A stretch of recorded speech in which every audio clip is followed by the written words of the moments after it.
Saturday morning on ABC. Another day of rain and storms, at least for some of us. Some spots in the CSRA are completely dry, while others deal with heavy rain, frequent lightning, maybe even some hail and gusty winds. I'll break down all the details coming up. Right now on News Channel 6 at 7, a suspect attempting to avoid an arrest leads to a deadly accident in Richmond County. The latest on the investigation and why the GBI is involved.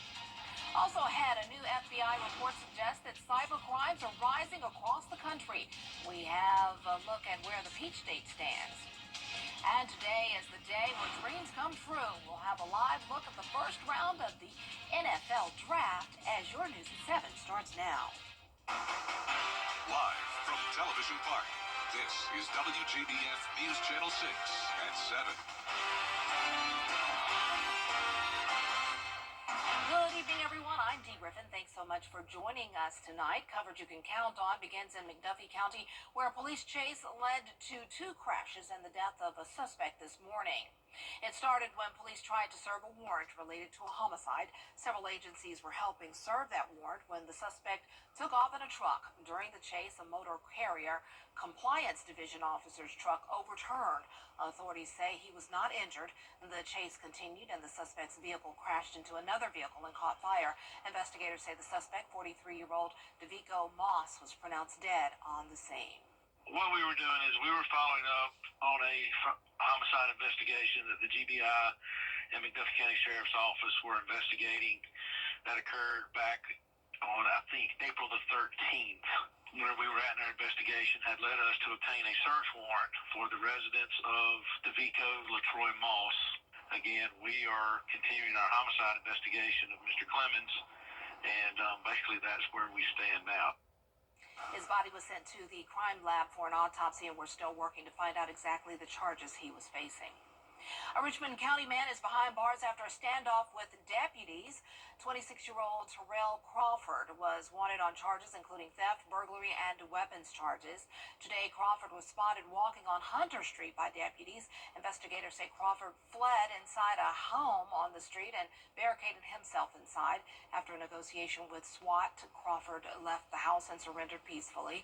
Crawford had previously barricaded himself inside a home after allegedly shooting at a family member back in 2022.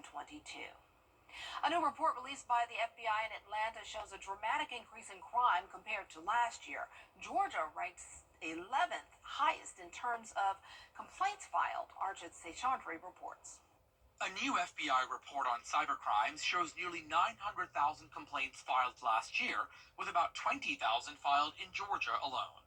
The Peach State reporting $420 million in losses. That is a 40% increase compared to 2023.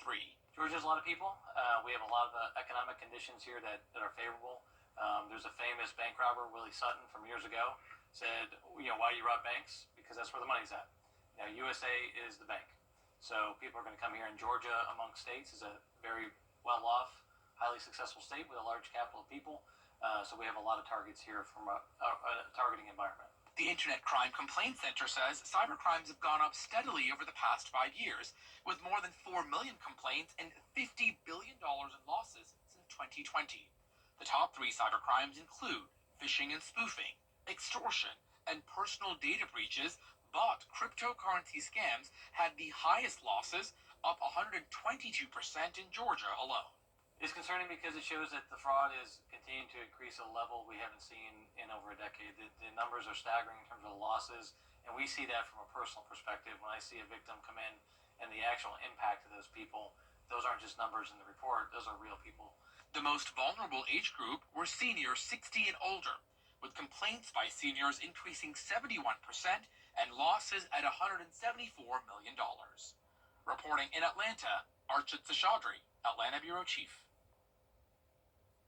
And it's time now for our first look at the weather with our chief meteorologist, Jenna Petracci. And Jenna, the rain sort of came through. I don't know if any more is coming, but whoa. Yeah, we have some significant storms happening across the area now with some flash flooding now in Barnwell County. So this is a flash flood warning that lasts until 10 p.m. This started as an aerial flood advisory, but this storm just hasn't budged. And now we're up to 3 to even 4 inches of rainfall in this small location right over downtown Barnwell. Also Snelling impacted by this, Blackville near the Healing Springs. This is a lot of rain over a short period of time, and we're expecting up to an inch to even 2 more inches of rain. You can see here that this cell is still bringing a lot of heavy downpours and the frequent lightning. That's 88 strikes within the last 15 minutes alone. So once again, flash flood warning for this portion of Barnwell County and a small portion of Bamberg County as well until 10 o'clock tonight. We also have a new special weather statement for a small portion of Bamberg County. This is outside of town, but it's impacting Olar and just on the south side of Denmark. Frequent lightning and heavy rain, the possibility of half-inch size hail within this cell here, and 50-mile-per-hour wind gusts. So a lot going on there over in Barnwell and Bamberg counties. We have another special weather statement for Jenkins County. This is on the west side of Millen.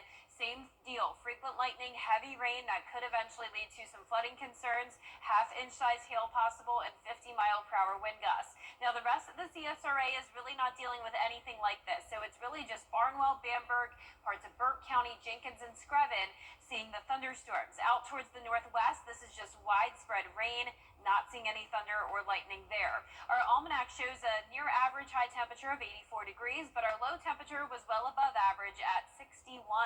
Our Terry Lambert Hyundai Skyview cam showing very cloudy skies here in Aiken, but nice and dry at this time. We're sitting in the upper 60s already in Aiken, but Louisville around 10 degrees warmer at 78, 75 in Evans. Barnwell much cooler at 64, but Wrightsville, a place that's been dry today, still sitting at 80 degrees. Winds are out of the southeast, 13 miles per hour sustained in Augusta. And as for the two-state view, you can see storms lighting up the sky here from Atlanta down to Albany, and then over towards the upstate as well. Florence, South Carolina, seeing the thunderstorms. The rest of this evening, we'll see temperatures in the 60s and 70s. Chances of rain continuing all the way until midnight. And looking ahead, a 30% chance of rain Saturday and Friday, but on Sunday we dry out. I'll have more details coming up shortly, but back to you, Dee. All right, thanks so much. Well, no more counting down to the NFL draft. It's here. The first of 3 days from Green Bay, Wisconsin begins tonight, and today it's all about the first round. But why Green Bay for the draft? Andrew Martin joins us now live from Green Bay to tell us why. So what's the answer, Andrew?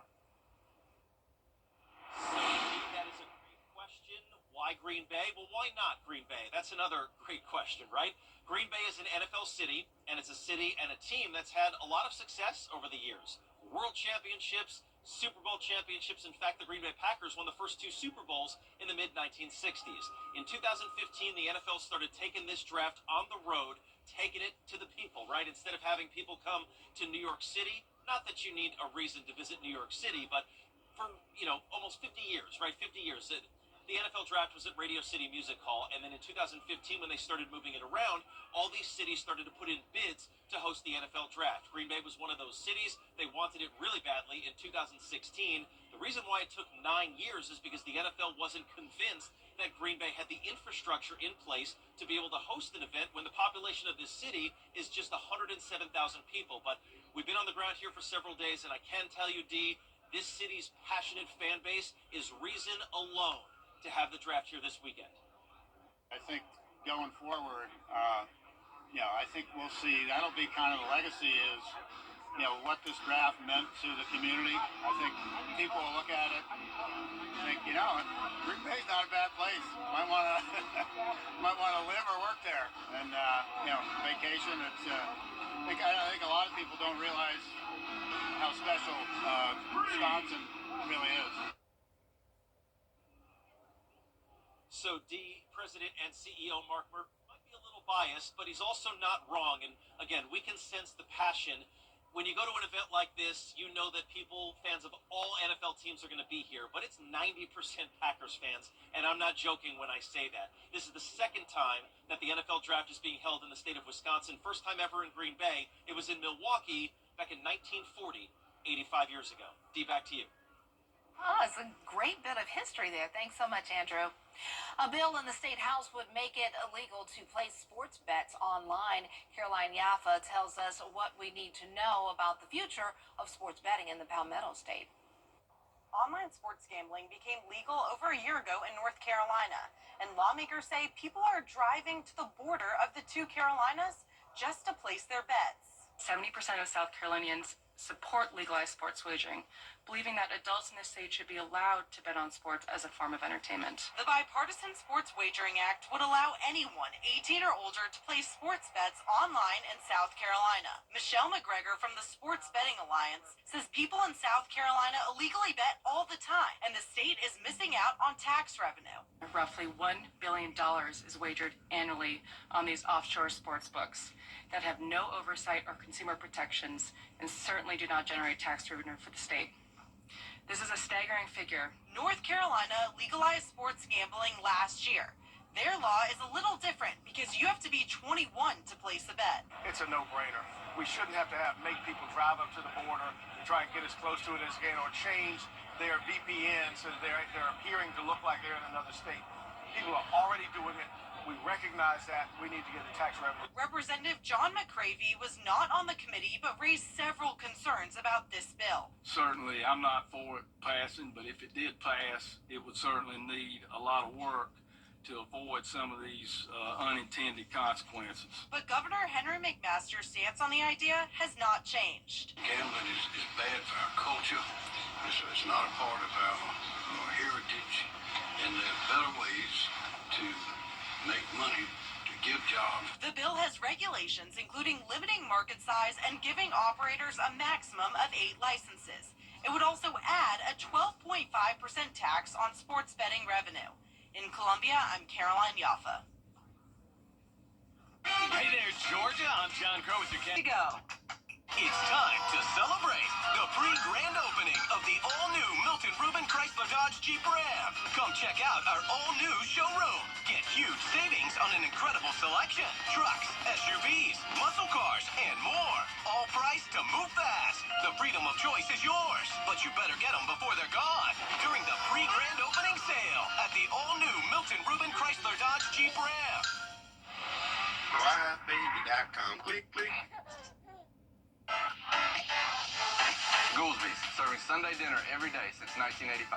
Give your furry friends the vacation they deserve. Paws in Paradise, where pets relax. Sherry Osborne, Certapro Painters. Call us, we'll paint happy for you. Locally owned and operated since 1985. Markdown Tire Pros. Love the drive. Augusta Family Dental. We now have 4 locations to serve you. Check out the new larger Super Saver magazine and our new mobile app at supersavermobile.com. Is a new kid's bedroom next on your checklist? Shop the Rooms to Go Kids Bed Sale with twin beds starting as low as $199. Great styles at great sale prices. Hurry into our dedicated kids showrooms and save. The Rooms to Go Kids Bed Sale is going on now. The city of Harlem is getting ready to discuss an annexation plan that could double the size of the city. Graham Lee explains. More than 700 acres of land near Harlem High School is the talking point for city leaders. While they're optimistic about the possibilities, they say they're waiting on key discussions to happen first. This all started last year when a landowner came to Mayor Roxanne Whitaker and city leaders asking what they would accept if he were to annex his property into the city. We told him nothing less than half-acre lots. Now he has come and he's asked to annex into the city, but he has given us no preliminary plans of what he wishes to do with that property. For Harlem residents, the annexation could mean more housing, which in turn could lead to more foot traffic in the town and economic benefits. City leaders are exploring the possibilities, but they want to maintain their small town charm. Of course, we welcome anyone to our city, and we consider those outside our city limits Harlem people. So it would just add to our charm. We are striving to keep that small town hospitality that we're known for, and I do believe our downtown still promotes that. It's another opportunity for growth in the town after a setback because of Hurricane Helene. The city was planning to use the old North Harlem Elementary School property as the site of a multi-purpose park, but the hurricane turned it into a debris site, and now they're back to square one. We are hoping to be finishing that up soon, and our engineer says he is almost ready to start work when they give him the all clear. In the meantime, the mayor says city leaders are ready to hear from both sides of the aisle about this massive annexation. I want to hear what he plans to do with the property and then gauge it from there. I've already heard from several citizens who aren't for it, and I understand everyone likes Harlem to stay the same, but if we don't grow, we'll die. Whitaker says she and city council members will discuss the annexation plan at their meeting next week on April 28th. They will take input from the public, but they need to sign up by 2 p.m. Friday. In Harlem, Graham Lee, WJBF, News Channel 6. If one of these bad boys crashes into you, their insurance company is going to try to settle with you quickly, but for a lot less. I'm attorney Ken Nugent, and this is my outstanding team. Hi. We're known for moving pretty quickly ourselves. Getting your money fast is crucial for your recovery, so we go for the maximum settlement possible. Faster. How fast, you ask? One call, that's all. Watch it go! Call Ken.com. It's payback time. Master the art of savings. Come quickly. It's bow time. This is not a nugget. This is a bow bite from Bojangles, also known as a big hand-breaded crispy chicken tender bite that has real flavor. This you won't want to miss. Try bow bites with your favorite sauce today. It's bow time. The CSRA is full of amazing women. Women who inspire. Women who innovate. Women who lead. That's why News Channel 6 brings you Women to Watch. On the last Wednesday of each month, News Channel 6 recognizes local businesswomen who are making a positive impact in our community.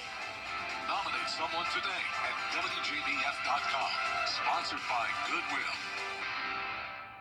Over the years, thousands of people have gotten their hands on one. And who knows, you could be next. Win your very own Good Morning Augusta coffee mug at WJBF.com/coffee club. Sponsored by Honda Cars of Aiken. Now, your most accurate forecast with WJBF Live 5/6. Welcome back. Once again, we are tracking some heavy rain that's leading to flooding concerns in Barnwell and parts of Bamberg counties. We are tracking significant rain that's dumped now 4.5 inches right over town here in Barnwell, 4 inches in Snelling, 3 inches near Farrell's Mill and Blackville. The Healing Springs up to around 2 inches of rain, and you can see that area expanding now as well into Bamberg County. So there's the county line there. Govan and Springtown, you also have some heavy rain over you, which could lead to some flooding concerns, and we'll get into that in a moment. But here's a look at the reflectivity. You can see heavy rain still near Snelling, Barnwell, Ashley, Blackville, and the Healing Springs now seeing some lighter showers. But you can see Hilda and down into Bamberg County as well. That widespread heavy rain here. This is stretching towards Clear Pond now, and this is a special weather statement for the torrential rain, frequent lightning, and the possibility of 50-mile-per-hour wind gusts and half-inch size hail. So the special weather statement goes until 7:30, and the flash flood warning goes until 10 o'clock this evening. There's the possibility of 1 to 2 more inches of rain, which could put some communities up to around 6 inches. We also have a special weather statement for Jenkins County. This is where we're seeing this cell producing frequent lightning, heavy rain, and once again, the possibility of half-inch size hail and the 50-mile-per-hour wind gusts. So this is outside of Millen, but some of this activity moving towards Millen and even up towards Perkins and Lawton, some of the heavy rain as well, continuing into Burke County. Now, Waynesboro itself has been pretty dry lately, but Burke County has been dealing with some storms over the past couple of days. Barnwell, Bamberg, dealing with the significant weather there, but up towards the northwest, we're just seeing some light showers, so not looking too bad for the rest of us. Our Terry Lambert Hyundai Skyview cam into another one of our southern counties. Not looking nearly as bad. We've had some light showers today, but right now it's dry there in Swainsboro. 73 degrees, an east wind of 9 miles per hour, dew points in the middle 60s, and around the CSRA, anywhere from 64 in Barnwell to 80 degrees in Wrightsville. So you can tell which places have stayed dry today. The reason for the weather is this cold front passage, bringing the storms all across the two-state. And for tomorrow's forecast, we'll have the chance of some pop-up showers and storms in the afternoon and evening as well. So no need to cancel outdoor plans, but please, if you hear thunder roar, head indoors, and that same rule applies to Saturday. Another 30% chance of afternoon and evening storms with a high of 85. Down to 80 on Sunday. That'll be a nice day, down to a 0% chance of rain, and then the rain chances pick up by the middle to end of next week. Our futurecast tonight at 8 o'clock, still showing some rain moving in from the west. I'm not expecting it to look this aggressive, but over the next hour or so, once the sun sets, we will see less instability, which means those storms down there in Barnwell, Bamberg, Jenkins, Screven will start to weaken. But by tomorrow afternoon, we're still mostly dry and cloudy. Then in the afternoon and evening, a few storms will start to develop, but not nearly as much coverage as what we're seeing now. Now, taking our future cast into the weekend, you can see another approaching cold front.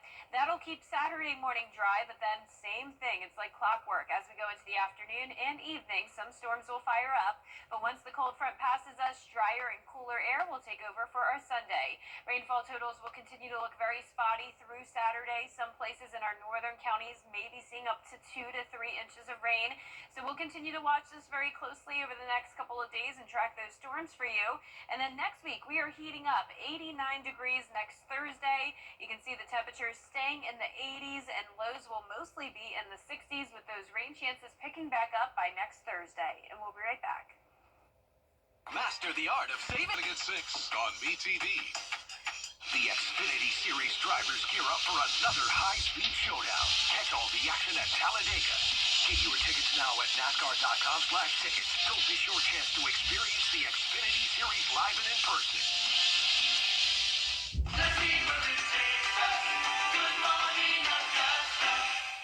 Children First on News Channel 6 is sponsored by Bridgestone. The live 5 for 6 mobile app. Download it today. The deadline is fast approaching, but today new calls for a delay and requiring a live 5 for 6 mobile app. Download it today. The deadline is fast approaching, but today new calls for a delay and requiring a real ID for travel in the U.S. It comes as people from coast to coast face long lines and delays. Andrea Fujii has the latest. This morning, a new push to delay the real ID requirement, set to take effect in just 2 weeks. Lawmakers in Kentucky now urging the Homeland Security Department to extend the May 7th deadline. Kentucky's kind of been slow to the game. We put it off for years implementing it. They wrote a letter to Secretary Kristi Noem saying if the deadline isn't pushed, it will further strain already overburdened regional offices and create unnecessary hardship. Lawmakers in Maine going further, proposing a bill to opt out of the Real ID. The requirement was passed into law back in 2005 with the goal of improving security after 9/11 by setting federal standards for issuing ID cards like driver's licenses. People flying domestically will need either a real ID or passport. The law was delayed for decades due to cost and privacy concerns, politics, and the pandemic. But now, the impending deadline has led to hours-long lines and limited appointments at DMVs. We're doing some traveling, flying, so I know that we have to have it now. Officials estimate only about 61% of driver's licenses and IDs will be compliant by the deadline. To help, some DMVs have extended hours. Some states have opened special offices or provided ways to skip the lines. But in the end, it seems most people simply procrastinated. And I didn't know if this was actually going to be a thing that was really going to be enforced at the time. Yeah. It was very They kept wishy-washy. pushing it back and pushing it back and pushing it back. Appointments for real IDs may also be available at some local AAA offices. Andrea Fujii, ABC News, New York. We've helped injured people recover $1 billion because they called us first.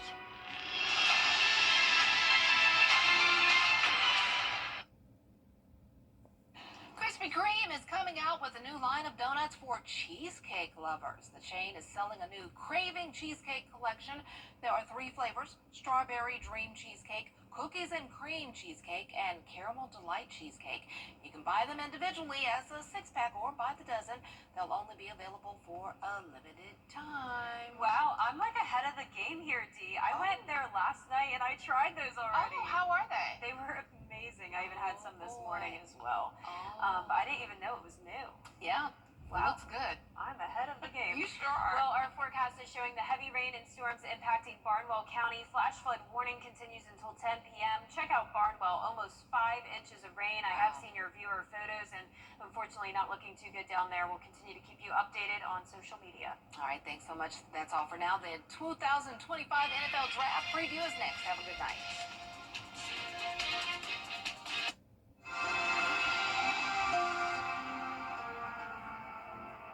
journey starts with Gerald Jones. For years, WJBF News Channel 6 and our partners have championed local families through our Children First campaign. Together, our mission has always been to strengthen our community by uplifting children and their families across the CSRA. Count on News Channel 6 as we make a difference in the lives of local children. To learn more, visit WJBF.com/Children First. WJBF News Channel 6's Children First initiative is sponsored by Bridgestone and by Costello Law Firm. Every day, ordinary people in the CSRA do extraordinary things to serve our community. Each month, News Channel 6 recognizes these outstanding volunteers with the Giving Your Best Award. Do you know an everyday hero who goes the extra mile to help others? Nominate them for the Giving Your Best Award by visiting WJBF.com and filling out the entry form. Sponsored by Science Co., Piedmont Augusta, Security Federal Bank, and News Channel 6. To get the weather, you need to see the whole picture. That's why Live Viper 6 gives you the Skyview network. Get a live view of traffic and weather from all over the CSRA. Available online 24 hours a day at WJBF.com and the free Live Viper 6 mobile app. The WJBF Live Viper 6 Skyview network. Powered by Terry Lambert Hyundai. Low prices, big selection, and committed to quality customer service. The first round of the NFL draft always